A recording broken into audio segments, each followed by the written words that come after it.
Welcome to America's Heroes Group. Today is Saturday, June 26, 2021, and I am Cliff's co-host, Colonel Dr. Damon Arnold, our illustrious leader, Cliff Kelly, who is the governor of Talk Radio. Today, America's Heroes Group Roundtable is with Legally Speaking with Steve, and this is you are in for a treat. This man is so knowledgeable about the law, it's frightening. Today, June is also LGBTQIA Pride Month, and happy celebrations to all of our veterans who are in the Pride group, and to us for having them serve us in this country. Our executive producer is Glenda Smith, and our digital media producer is Ivan Ortega Scouts Honors Productions. Today we have a panelist, as I was mentioning, Steve J. Seidman, the founding attorney of Seidman Law Office, with over 30 years as an experienced trial lawyer focused on personal injury.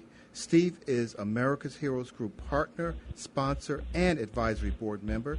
He actually does so much for us, but he does a lot for you, too, as veterans. Get out there. If you have any kind of claims, even if you're not a veteran, go to this man. He will help you. Today's discussion is the 2021 updates on legal issues. How are you doing, Steve? I'm fine. Thank you, Doctor. How are you doing? Great, great. Good. It doesn't seem my Zoom is working again, but that's because I actually have 40 years of experience, which means I have no ability to do anything technologically anymore. You're in the same group as me. In any event, it's great to talk to you, and I wanted to take a few minutes to go through some changes that we have here that we're facing in 2021, and some timely topics. I first want to talk about the challenges facing the Department of Veterans Affairs in 2021. You know, we have a new U.S. Secretary of Veterans Affairs, and his name is Dennis McDonough, and he actually he has managed so far under the Biden administration to make some changes, and this is the month of LGBT month, and we're going to get into a little bit about the changes that have been occasioned because of that, and the funding that actually the Veterans Affairs and actually the military has finally accepted. Okay. We're going to talk a little bit about our executive producers, what I call cause celeb sexual discrimination in the military, and what changes hopefully will be made and have been made, and other things. First of all, I'd like to say that because it's a veteran show, the Department of Veteran Affairs, actually, it's one of the largest and complex agency in the government. Take a guess what their annual budget was in 2021, Doctor, as far as what the budget was for the VA administration. Oh, boy. It should have been, let's say, $900 billion. Oh, it's actually a little less than that, $240 billion for fiscal year 2021. It has, believe it or not, 360,000 employees, maintains and operates 6,000 buildings, including 16 healthcare facilities, 144 medical centers, 1,232 outpatient sites of varying complexity.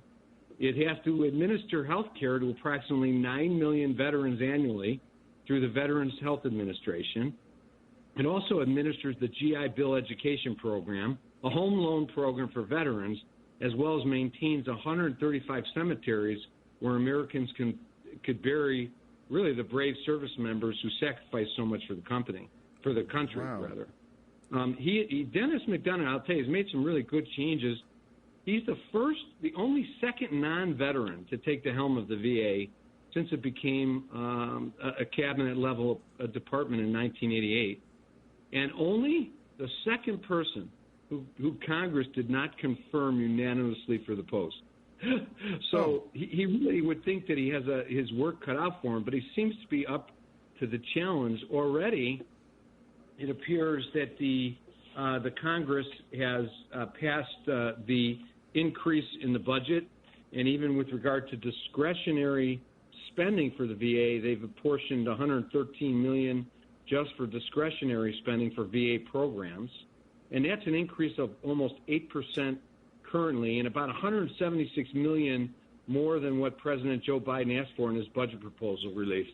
So if you think about it, that's huge. It's huge for a lot of our audience for obvious reasons, because when you think of all of these programs that are available to veterans and that really veterans ought to make use of, it really is a tremendous kind of budgetary and great operation. So we know we have a couple of issues with regards to what's going on. First of all, the first thing that one of the things that we hope that Secretary McDonough does is expand veterans' access to disability benefits. And, you know, a lot of you have heard about the Blue Water Navy veterans, and they're trying to incorporate other diseases that might come into that, including hypertension, bladder cancer, Parkinson's disease. And then we have the terrible use of Agent Orange during the Vietnam War off the coasts of the ships off the coast of Vietnam, as well as Laos, Cambodia, and Thailand. And a lot of veterans were denied benefits in the Middle East, who, because of cancer tumors that could have been caused by toxic chemicals and radiation, including burn pits. And we talked about burn pits. That's where they burn all of this toxic material, and the military was really charged with doing that. And, you know, a lot of people, as we could see with 9/11, the first responders, and what we hope we don't see what's happening in Miami right now with these people on the heaps of this toxic burn.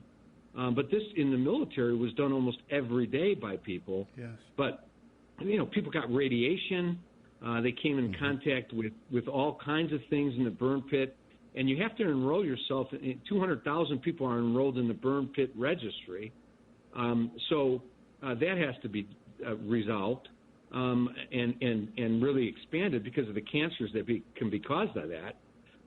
Also, one of the things that the Secretary is faced with is, how about those people, and we talked about on one of our shows, that received a less than honorable discharge and made them ineligible for veterans benefits because they acted inappropriately as a result of sexual trauma. They were expelled for their sexual orientation before the Pentagon changed its policy on lesbian, gay, and bisexual individuals serving in the military. So think about all those people who were dishonorably discharged, who didn't get the veterans benefits that they were entitled to and are entitled to because they were exercising their rights or they were traumatized sexually or they were expelled because of sexual orientation.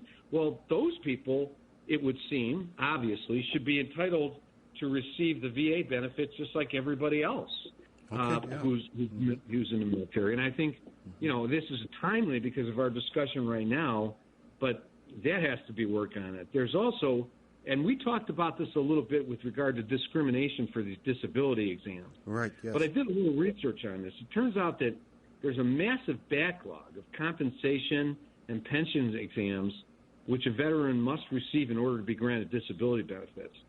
Many of these were delayed because of COVID pandemic, but as of March of 2021, 357,000 exam requests were pending. That's 3 times the amount of the exams that were pending in 2020. And this doesn't even take into consideration, and we've talked about this, and it's going to be sort of hard to figure out, the discrimination that's being applied in these disability evaluations. Yeah. In other words, is there racial discrimination? I think last time we were talking about this, you know, we discussed the fact that we need to kind of figure out whether there was. And with this changing, expanding kind of field in veterans' disability and benefits that are available to people, I'm hoping that there'll be another sea change. We've seen a great deal since I started on this show with regard to military being able to sue for medical malpractice, the sexual discrimination that was going on. We saw what happened to this poor Ms. Guillen, who was murdered and was subject to sexual discrimination as it came out, although at the outset it wasn't noted that she was. So there's a lot to do here to address these issues. Another issue, in my opinion, and we talked about in one of the shows over the years, reducing the veteran suicide rate. Yes. And we talked about this. over the past 10 years, and it's daily, people daily are doing this, more than 60,000 veterans died by suicide, and 20 veterans die by suicide each day. And that statistic has kept up. It even got worse probably during COVID because of the feeling of being shut in. Yes. But if you think about it, between 2005 and 17, nearly 79,000 veterans killed themselves, more than the total number of troops who died in the wars of Vietnam, Iraq, and Afghanistan combined. Wow. Now, if you remember, President Biden promised that within the first 200 days of his office, he was going to publish a comprehensive public health and crisis sector approach to address suicide among the veterans. So hopefully we'll see follow through on this plan because obviously it's still a real concern. And I think with the way that things are in this society, I don't know, it seems that things are more complicated than ever, and probably there's more depression than ever. And I think that any of those members who are listening to this for whatever reason need to seek the counseling. They should do that with the Veterans Administration or anyone, because you're not alone, and we don't want you doing something rash. You're never alone in these things, and we need to address them. Oh, Steve, I want you to give the most important piece of information in this whole conversation, your telephone number. People need to know your number. Yeah, my they need to call you. 312-781-1977. And we do an awful lot of things. We do personal injury, medical malpractice, and I've been at it 40 years now, which is an awful long time. We do jury verdicts. My highest verdict, the gross amount was $26 million for a terribly injured person. Wow. So we do all that. We do workers' compensation, and I'm happy to talk to any veteran or anybody for that matter because this is what we do, and we try to do the best we can. Great. Going back, and thank you for mentioning that, by the way. Sure. In fact, while we're just on that subject, I just read yesterday that Polaris has these ATV vehicles that people in the military use.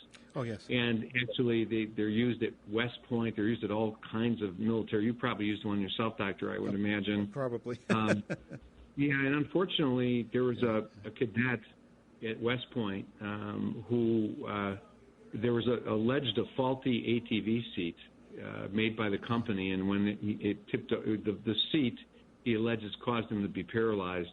Oh, boy. And he said of course, Polaris tried to duck out of those claims and get out of them, but fortunately, the court said that they couldn't, and it had to go to trial. And that's the type of thing that we do.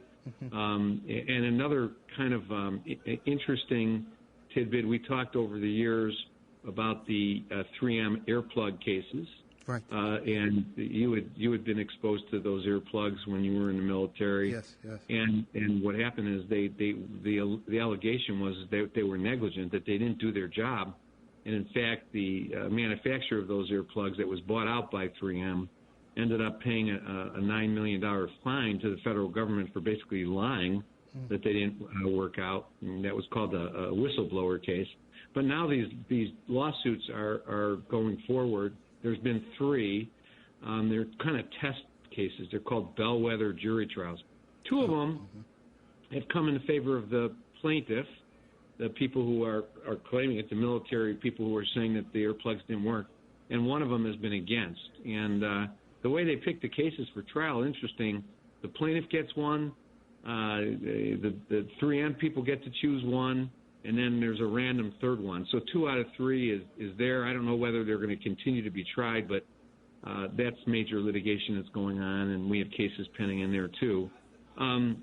I think other areas that we do obviously are veteran malpractice or malpractice now of even military personnel. And during the years, the other change that we saw during the time periods was that you can now go as a veteran to a private healthcare facility, and the veterans VA would have to pay for that, and that's called the Veterans Access to Care Through Choice, Accountability and Transparency Act of 2014, and the Mission Act of 2018. And what that did is it relaxed rules that made it difficult for veterans to receive routine or specialty care out of the VA system. Now, it's costing the VA a heck of a lot of money. We all know that. But the truth be told is that it opens up a bunch of issues. If a doctor who a veteran is seeing, commits malpractice, then obviously there's a case there. But the VA, a lot of people, veterans, would prefer to go elsewhere for specialty care if the veteran facility in their jurisdiction where they live doesn't have enough specialists there. So these acts give the right for the veterans to do that, and that's huge for people to do that. Yes. A lot of conservative veterans groups would like to see the VA completely outsource all of its health care and kind of do it like an outsourced job. You know, we see outsourcing everywhere, right? So they just want to outsource all of it. They don't even want to have you go through VA at all. They would tell you that they'd rather just have you go privatize. I don't think that's the answer. VA is very efficient in many regards. A lot of veterans have great care there. And I think the Secretary is going to have to take a position on this total privatization issue, right? And they take it off the table. I mean, I think it's great that people have a right to go to specialists and the like, but, you know, to make it completely privatized, I think might be a mistake. The next issue I want to get into, and we're running out of time already, it's hard to believe, but the prioritizing the women and LGBTQ people who serve in the military. Okay. And, of course, for many years, as we know, there was no such thing as even recognizing the LGBTQ community in the military. And the big thing was don't ask, don't tell. You know, if you're not asked, you don't tell them about your sexual orientation. But the VA must, at this point, I think, provide women and LGBTQ service members the same benefits as everybody else, and they've got to end this sexual harassment against them. Did you know, Doctor, and this statistic I found very interesting, that women are the fastest growing segment of the veteran population? Oh, yes. I've been looking at the numbers recently. Yeah. What's that? I've been looking at the numbers recently, and it's getting much more. Yeah, it used to be 3% or 1%, and now it's like close to 15% or higher. Yeah, actually, since 2000, the number of the women in the military has grown from 63,000 to 473,000, an increase of 310,000, or almost 300%. Wow. And the women using VA health care has tripled since then, too, growing from 160,000 to 475,000. LGBT personnel now estimate to make up 6.1% of service members. How about that? Wow. 6.1. And now we're seeing actually trans people able to get benefits and payment for operations. And in fact, since President Biden came in, I read a statistic, I think last month, $12 million were spent by that point for transgender operations and transgender counseling, and that's now available for them. Well, that is but if fantastic. we look at the great deal of women, and this has been the subject that has been our executive producer's cause celeb, I call it, subject to sexual assault, and many chose not to relist as a result. I think we're finally addressing that. In April of 2001, the VA took a step in the right direction to improve care for women and LGBT vets, and they're actually committing to review their policies with an eye toward making them more inclusive and implementing them.